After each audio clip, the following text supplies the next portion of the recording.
അവളുടെ വീടിനകത്തേക്ക് ഇരുന്ന് അല്പം കഴിഞ്ഞതും ഉമ്മ ചായയും പലഹാരങ്ങളുമായി വന്നു. കുറച്ചു നേരം അവരെന്തൊക്കെയോ സംസാരിച്ചു. കൂടുതൽ വൈകാതെ കഴിച്ച ഗ്ലാസും പാത്രവും കൊണ്ട് അവർ അകത്തേക്ക് പോയി. പിന്നീട് അവളോ അവളുടെ ഉമ്മയോ മറ്റുള്ളവരോ ആ ഭാഗത്തേക്ക് വരികയോ ഒന്ന് എത്തി നോക്കുകയോ ചെയ്തില്ല. മഗ്‌രിബ് ബാങ്ക് കൊടുത്തതും അവളുടെ അനിയത്തിയെ ഒരു മിന്നായം പോലെ അകത്ത് കണ്ടപ്പോൾ ഫർസാനയെ വിളിക്കാൻ പറഞ്ഞു. അവൾ വന്നതും, അല്ല, നിൻ്റെ വീട്ടിൽ വന്നിട്ട് ഒരു മര്യാദയൊക്കെ വേണ്ടേ? നീ വന്നപ്പോൾ അകത്തേക്ക് പോയതാണ് അല്ലോ. ഞാൻ ഉമ്മാനോട് സംസാരിച്ച് ഇരിക്കുകയായിരുന്നു. നിങ്ങളെ കയ്യിൽ മൊബൈലില്ലേ? അതിലെന്തെങ്കിലും നോക്ക് ഇരുന്നൂടെ? ഉപ്പ എവിടെയോ പോയതാണ്. എനിക്കൊന്ന് നമസ്കരിക്കണം. അടുത്ത പള്ളിയുണ്ടോ? ഇവിടെ നിന്ന് നിസ്കരിച്ചാൽ പോരെ? വേണ്ട, പള്ളി ഉണ്ടെങ്കിൽ അവിടെ പോകാം. അത്രയും നേരം ഇങ്ങനെ ഒറ്റയ്ക്ക് ഇരിക്കണ്ടല്ലോ. മനസ്സിലുള്ള ദേഷ്യം അവൾക്ക് മനസ്സിലാവാൻ ഷാഫി മനഃപൂർവ്വം അങ്ങനെ പറഞ്ഞതാണെങ്കിലും അവൾക്കത് കേട്ട് ഒന്നും തോന്നാത്ത പോലെ. ഈ ഭാഗത്തേക്ക് കുറച്ച് നടന്നാൽ ഒരു പള്ളിയുണ്ട്. ആരോടെങ്കിലും ചോദിച്ചാൽ മതി, കാണിച്ചു തരും എന്നും പറഞ്ഞ് അവൾ വീണ്ടും അകത്തേക്ക് പോയി. പള്ളിയിലേക്ക് നടക്കുമ്പോൾ അളിയന്മാരില്ലാത്ത വീട്ടിൽ നിന്നും പെണ്ണ് കെട്ടിയാലുള്ള അവസ്ഥ എല്ലായിടത്തും ഇങ്ങനെയൊക്കെ ആയിരിക്കുമോ? തൻ്റെ ഡിമാൻഡുകളിൽ ആദ്യമുണ്ടായിരുന്ന ഒന്നായിരുന്നല്ലോ അളിയന്മാർ വേണമെന്നുള്ളത്. ഇപ്പോഴാണ് അതിൻ്റെ ബുദ്ധിമുട്ട് മനസ്സിലായത്. പക്ഷേ പെൺകുട്ടികൾ മാത്രമുള്ള എല്ലാ വീട്ടിലും ഇങ്ങനെയൊന്നും ആവില്ലായിരിക്കും. മരുമകൻ ആദ്യമായി വീട്ടിൽ വരുന്ന ദിവസം തന്നെ എവിടെയോ പോയ അമ്മോശൻ തൻ്റെ ഭർത്താവിന് സംസാരിക്കാൻ ആരുമില്ലെന്ന് മനസ്സിലാക്കി ഒപ്പം ഇരിക്കാൻ അങ്ങോട്ട് വരാൻ പോലും നിൽക്കാത്ത ഭാര്യ. അമ്മായിയമ്മക്ക് പിന്നെ എൻ്റെ അടുത്ത് വന്നിരുന്നാൽ അകത്തുള്ള ജോലികൾ തീർക്കാൻ കഴിയില്ലല്ലോ. എന്നാലും എന്തുതരം ആളുകളാണിവർ?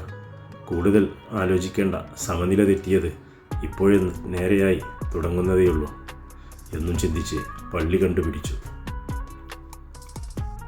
പള്ളിയിലേക്ക് ചെന്നപ്പോൾ അറിയുന്ന പരിചയക്കാർ ആരും തന്നെ ഇല്ല. ഒരു കണക്കിന് സമാധാനം. ഇനി എന്തെങ്കിലും ഇവരെക്കുറിച്ച് അറിയുകയോ മറ്റോ ചെയ്താൽ ആദ്യത്തെ വിരുന്ന് തന്നെ സമാധാനം പോയ വിരുന്നാവും.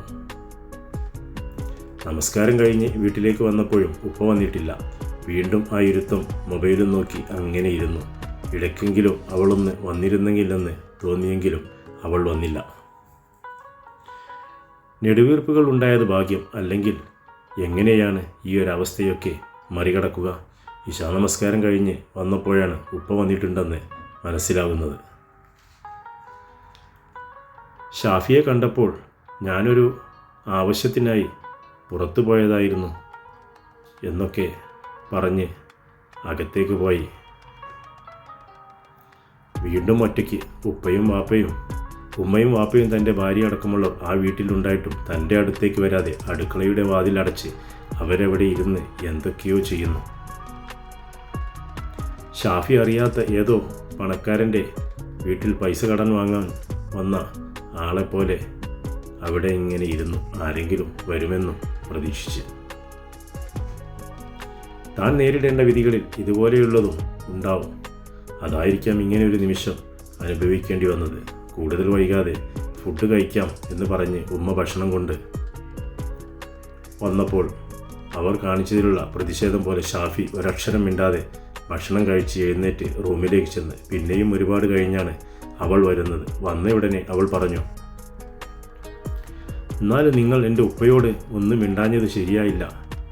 ഷാഫി മിണ്ടിയില്ല.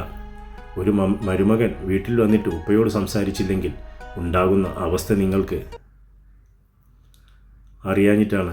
അതെങ്ങനെ? ഞങ്ങൾ പാവങ്ങളും നിങ്ങൾ പൈസക്കാരുമല്ലേ. അതോടെ അതുവരെ മിണ്ടാതെ നിന്ന ഷാഫി റൂമിൻ്റെ വാതിൽ കുറ്റിയിട്ട് അവളോട് അടുത്തേക്ക് ചെന്നു.